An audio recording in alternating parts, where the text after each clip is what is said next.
Dear everyone, एक बार फिर से स्वागत है आप सबका एयर केमिस्ट्री क्लासेस में। और अभी बात करने वाले हम लोग प्रैक्टिकल एग्ज़ाम और इंटरनल असेसमेंट 2023 को लेकर।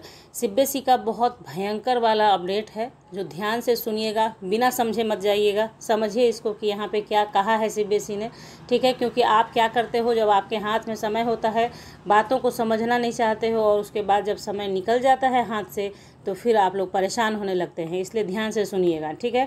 सबसे पहली बात कि प्रैक्टिकल का एग्ज़ाम जो आपका है वो होगा कब, तो वो आपका इस बारी बता दिया गया है कि 15 जनवरी से 15 फरवरी के बीच में एग्ज़ाम होगा। यानी 1 महीने का टाइम लिया गया है। 1 महीने का टाइम लिया क्यों गया है तो वो ध्यान दीजिएगा। इस बारी क्या होगा, नंबर 1 पे देखिए 10 बच्चों का ग्रुप बनाया जाएगा। 10-10 बच्चों का ग्रुप होगा, उनका प्रैक्टिकल एग्ज़ाम होगा।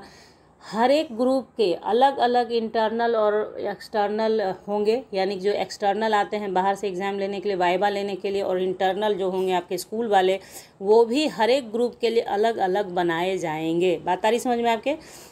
यानी पहले आप क्या करते थे, आपका फ्रेंड अगर पहले एग्ज़ाम दे चुका है तो आप उनसे जानकारी ले लेते थे कि क्या क्या आया, कैसे कैसे पूछा सर लोगों ने, और उससे कुछ काम आपका निकल जाता था। लेकिन इस बारी ऐसा कुछ नहीं है, दोनों ही अलग होंगे, एक्सटर्नल और इंटरनल। दूसरी बात कि आपका जो ये प्रैक्टिकल एग्ज़ाम होगा उसमें हर एक ग्रुप का फ़ोटोग्राफी और वीडियोग्राफी दोनों ही किया जाएगा। यानी कहीं से भी कुछ भी लूपहोल छोड़ने के चक्कर में नहीं है इस बार। सीबीएसई का है कि इस बार अच्छे से एग्ज़ाम लिया जाए, कि अच्छे से समझा जाए कि बच्चे क्या कर रहे हैं। क्यों इतनी कड़ाई कर रही है सीबीएसई? इसलिए क्योंकि बहुत सारे ऐसे बच्चे होते हैं नॉन अटेंडिंग होते हैं, फ्लाइंग छात्र उन्हें कहते हैं।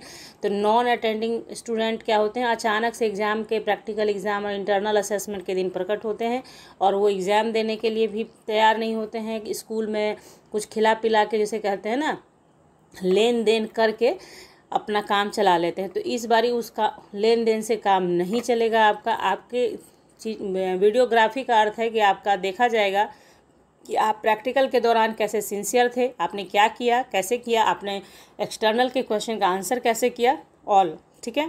तो ये सारी बातें। और जैसे ही एग्ज़ाम ख़त्म होगा, ये भी ध्यान रखिए कि जैसे ही एग्ज़ाम समाप्त होंगे, आपका जो वो वीडियोग्राफी है वो वेबसाइट पर दिए गए लिंक पर, सीबीएसई पर अपलोड कर दिया जाएगा। इसलिए कहीं कुछ भी करने का उम्मीद नहीं है, ठीक है। साथ ही साथ 10वीं क्लास के लिए कहा गया है कि जो इंटरनल असेसमेंट होंगे, या 12th के भी जो इंटरनल असेसमेंट होंगे 20 मार्क्स के, जो आपके स्कूल के थ्रू लिया जाता है, स्कूल में ही लिया जाता है, तो वो एग्ज़ाम का भी फ़ोटोग्राफी किया जाएगा और उसे भी आप सीबीएसई की साइट पर डाल दिया जाएगा। ओके। तो कहने का तात्पर्य ये हुआ कि चाहे वो प्रैक्टिकल एग्ज़ाम हो, चाहे वो इंटरनल असेसमेंट हो, क्लास 12th का हो, क्लास 10th का हो, यानी बोर्ड एग्ज़ाम जब आप देने लगते हैं, 10th का भी बोर्ड होता है, 12th का भी बोर्ड ही होता है, तो वहाँ पे जो भी इंटरनल असेसमेंट होगा फ़ोटोग्राफी की जाएगी। प्रायोगिक परीक्षा का वीडियोग्राफी और फोटोग्राफी दोनों किया जाएगा। इसलिए अलर्ट हो जाएं, आप लोगों के हाथ में अभी 5 महीने का समय है। स्कूल जाएं, स्कूल में प्रैक्टिकल करें, बातों को समझें, ताकि एग्ज़ाम के समय आपको कोई भी लेन देन करने की ज़रूरत ही नहीं पड़े। क्योंकि अगर आप इस बात को नहीं समझेंगे और 5 महीने का समय आपके हाथ से जब निकल जाएगा तो फिर आप ही को परेशानी होगी। तो उस परेशानी से बचने के लिए इस बात को ध्यान से सुने और बात को माने।